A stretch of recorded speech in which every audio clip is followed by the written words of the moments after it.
Let's Get Down to Business is presented by Bravo, the marketing arm of Ash Brokerage Corporation, the practice enhancement company. All this week, it's interviews you can use. And on today's show, top producer and disability group expert, Paul Cella, nationally recognized among physicians in group benefit planning. Hi everyone, I'm Steve Savant, syndicated financial columnist and contributing author to Backroom Technician. We're on location in Indianapolis, Indiana. So let's get down to business. Well, welcome to the segment, Paul. Welcome, Steve. Well, you know, we're talking about your practice is so unique, and it is. And you're using a product that, in my view, is the most neglected product in insurance, disability insurance. Mm-hmm. But you've taken it to a whole new level because you're really dealing predominantly with physicians. That's correct. And physicians are usually in the ONOC territory. But I've never seen anybody at your stage of your career have such a dominant position with physicians and hospitals using disability insurance. First of all, tell me, how did you get into it? Because you seem to be a little too young to have been in this business 24 years. I'm in the business 24 years. I was initially introduced to a doctor by a stockbroker back when. And I call it the Prel commercial. I was introduced to one after the other. And then after that, I started doing seminars in the hospitals. Doctors, they just seem to understand it. They want disability and they buy it. And then I started doing these lunch and learn seminars and just started going between different hospitals, and that's how I started. Why is disability, of all the insurance products, why is disability so important to physicians? Income is it's the biggest asset. So, you know, outside of most people have life insurance, but when you make an income, if you're making $100 or $200 or $500,000 a year, you're going to make that for the next 20, 30 years of your career. I look at it like I call it the money machine. You have a money machine in your basement. If that money machine gets broken, you're not going to make an income. So disability protects that income and makes sure that you can make that income for the rest of your life. It seems to me in physicians, especially in ONOC, where it's very specific on their skill sets. Correct. When I'm looking at that, and that's such a high value, it's actually, we call it human value. It's the human earning power of a physician. When you go in there, you're going in, though, not just one doctor at a time, you're getting in front of groups. How did that go from one person giving you a lead and a referral, and now it's actually being invited into this? Because how many hospitals do you deal with right now? I deal with over 400 physicians, and I'm right now currently in talks with over 20 hospitals throughout the country. And you have actually advisors partnering with you, is that not so? That's correct. How many advisors do you have? I have over 200 now that nationwide that come to me for training, education, and distribution of some of the products that we've developed. We'll talk a little bit about, is it really group DI then, or are you still writing individual DI? Individual, we write both individual, and we have, we do custom designs with individual and group DI. So we have a custom design group disability program that we've developed that's a guaranteed issue, but we also couple that and layer that with individual disability. Now, as that is an entree, and it's such a high-end attraction for physicians to protect their income. I mean, this is, I totally see that.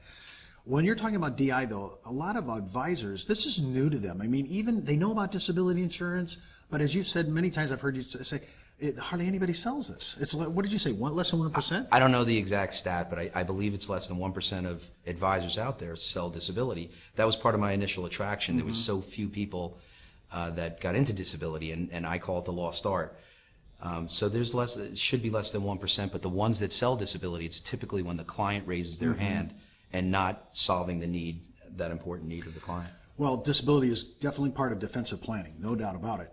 But you've taken it to a marquee product. You've really put it up on a billboard. So when I'm looking at that and I'm seeing the attraction that physicians have for this is really your entree in. So talk about it. When you're having a new doctor, a new facility, a new hospital, what is your opening idea? Because your concept is going to be DI.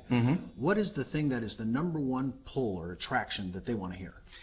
They want to hear, most doctors understand disability, they want it, and they buy it. They typically want more, and they think they might be capped out. There might be a health issue. So I'm typically dealing with a physician who's in practice. He's bought his disability either in residency or his fellowship, and he's amassed his disability, but maybe because of health concerns, they don't think they can get more. So what my... Is that a myth then? Is that a myth about disability? Is it really tough to get it? I mean... Oh, it is tough to get. On the individual basis, the requirements are much more stringent than life insurance. On life insurance, you have health concerns. You have that with disability. But disability, if you have a knee problem or a back problem, there's other things that come into play. So morbidity underwriting is a lot tougher than It's actually mortality. tougher, yes. It's tougher to get. Well, when you now are approaching not only physicians in their own private practices or in alliances, but now you're going to hospital affinity groups. Talk a little bit about that, because to me that's a whole nother entree into individual doctors. You're going into a hospital in a global point of view. Right. Well, do you want me to get into the plan as it's Yeah, let's just talk about it. Yeah. The current plan has over 125,000 physicians in it, and it serves over 8,500 practices. So this plan, why hospitals are attracted to it, it has a couple components that are good for the hospital as well as the employed physician that they're trying to attract, retain, and reward. The hospital benefits from this program because there's so many doctors in this program. There's rate stability, the potential for rate stability for the C-level, the CEO, CFO. There is some components of the plan that benefit the hospital, unlike any other plan on the street. The physician of that hospital is able to buy up from a traditional standard design of a hospital to a higher amount based on his or her income, and they're able to actually protect their pension plan on their dime, not the hospital. So it has unique components that are good for both the hospital and the employed physician. When we come back from the break, we'll continue our interview with top producer and disability group expert Paul Cella, nationally recognized among physicians in group benefit planning. And don't forget, you can order information on Paul's unique approach to physicians and benefit planning at www.downtobusiness.ashbrokerage.com. When you register, just sign in right on the site. And remember, you can also sign up for your 30-day free trial offer on Backroom Technician at www.brtnow.com/trialsignup.aspx. We'll be right back, right after the break. Take a close look at your hard-earned dollar. How do you think your money's doing? Are you keeping an eye on it? Is it protected from taxes, inflation, and market risk? Over time, those Washingtons could become Franklins.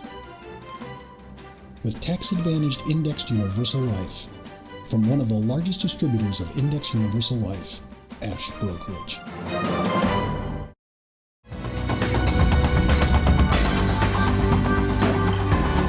Well, welcome back. I'm Steve Savant. And remember, you can watch all our episodes of Let's Get Down to Business, including my weekly consumer show, Steve Savant's Money, the name of the game, right out at www.ashbrokerage.com. Just click on the show's logo on the homepage. It'll send you right on out there. And just a heads up, before moving forward with any of the ideas on our show, always consult your tax advisor, your legal counsel, as well as your broker-dealer compliance officer.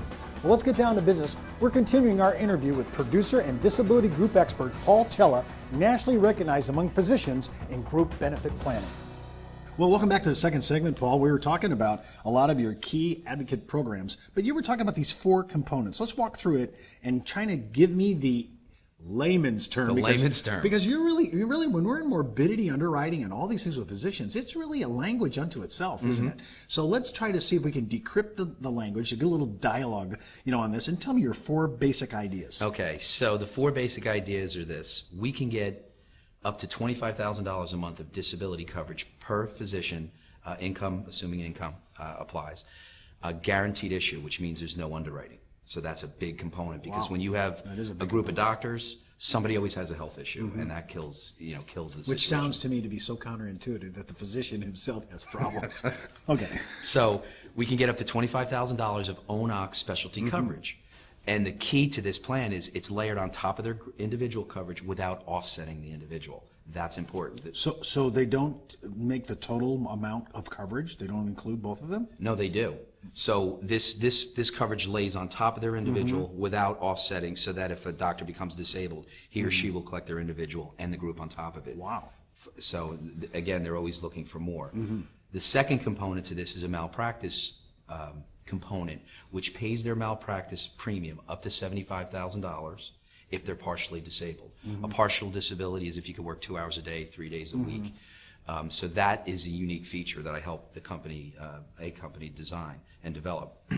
The next piece is something called a key person rider, which it will provide up to $180,000 to the practice in the event that doctor is disabled, and that $180,000 is paid out for 2 years, and it could be utilized to bring in another doctor, offset expenses, or apply towards a buyout. So it's very rich and unique in its design. The last component is the most powerful, and this is the one doctors, when they hear, it really plays well because it covers a multitude of contingencies. The last component is called a pension rider, and what the pension rider does is it pays their qualified plan contribution and employer match up to $51,000 all the way through retirement. So I'll say it in a simple term, is that assuming you have a 45-year-old doctor and you have $500,000 accumulated in a 401k profit sharing plan, most practices have a 401k profit sharing plan. Assuming you have $500,000 and you were 45 years old and you have another 20 years to go, retiring at 65 in my example, and you're contributing your $50,000, if we ever get interest again, the $50,000 plus interest and the $500 would grow to a mountain of money, let's just say $1.8 million or whatever, and that would be the retirement monies that the doctor would take. If a doctor becomes disabled, most plans only pay the disability amount. Well, all those contributions, all those $50,000 would stop, and that $500 may only grow to $750,000 if you're disabled. This plan continues to make those payments as if you were working, so that you'll have that $1.8 million. So it's actually funding your retirement during disability. During disability. So it's covering multiple contingencies. So I always tell a doctor, if you tell me how you're going to become disabled, I'll tell you what to buy. We don't know. So let's design the most effective plan, efficient plan out there. Is that the most attractive out of these four components? Does that really catch their eye? That's the one that catches everybody's eye. To me, that's the close. Yeah. Because to me, that when I'm sitting there, not only I'm disability, I'm getting my income, but I'm usually using that for my domestic expenses. Now I'm taking this is funding my retirement. Exactly. And a sizable, this is not a small contribution. It's huge. Well, I love that. You know, you were talking about, you do a lot of case studies. I mean, you've seen so many of these. Give me an example of one of your, what I would call, real stories, real success. Okay. I have a group that I'm working with, and I just completed. It's an 82-person anesthesiology group, and it's in the Midwest. And this group has, I may have the numbers off, but it's about 15 people are over 58, and there's a bunch of doctors under 58, 67, I think that's, if the math's right. And basically what happens is they had a flat benefit of $5,000 for all the doctors, $5,000 a month. When you're talking about an anesthesiologist, they make a lot of money. That's not a rich plan. It's not enough. So what I did is I'm working with the plan CFO, and basically we talked about, you know, getting 82 doctors, and doctors are very smart people. Getting 82 really bright, smart people together it's easier to herd 82 cats. So basically what I was talking with the CFO was, why do you have the 5,000? They couldn't agree on, 82 people couldn't agree on it. So when we talk about custom designs, we talk about giving everybody what they want, and typically the more mature people, in this case over 58, they don't want any more disability. The younger crowd wants to get even higher amounts, $15,000, $20,000 a month. So in a short order fashion, we were able to divide the group, create classes, give the younger people the higher amounts, instead of 5, getting them up to 15 and 20 with different classes, covering their pension contribution, which meant a lot to them.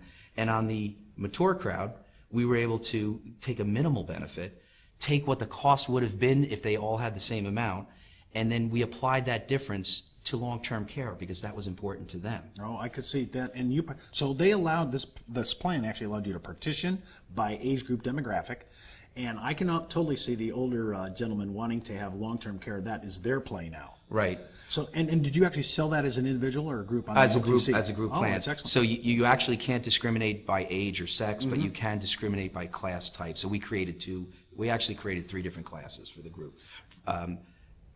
Administration physicians, non-administration physicians, so you can do things like that. So you create the classes, you can kind of partition what benefits they want, and then add up, which I find it fascinating as a baby boomer. I can add on LTC as a group, correct? That's correct. Wow. Well, that's our show for today. Remember, you can read all my online insurance news commentary, advisor blogs, and articles right on Producer's Web, as well as my answers to consumer questions on the Insurance Library. And don't forget, you can view all our past episodes on our on-demand video section located at www.downtobusiness.ashbrokerage.com. And don't forget to follow me on Twitter, Facebook, or LinkedIn, or just email me at steve.savant@ashbrokerage.com. And remember, you could be wiser as an Ash Brokerage advisor.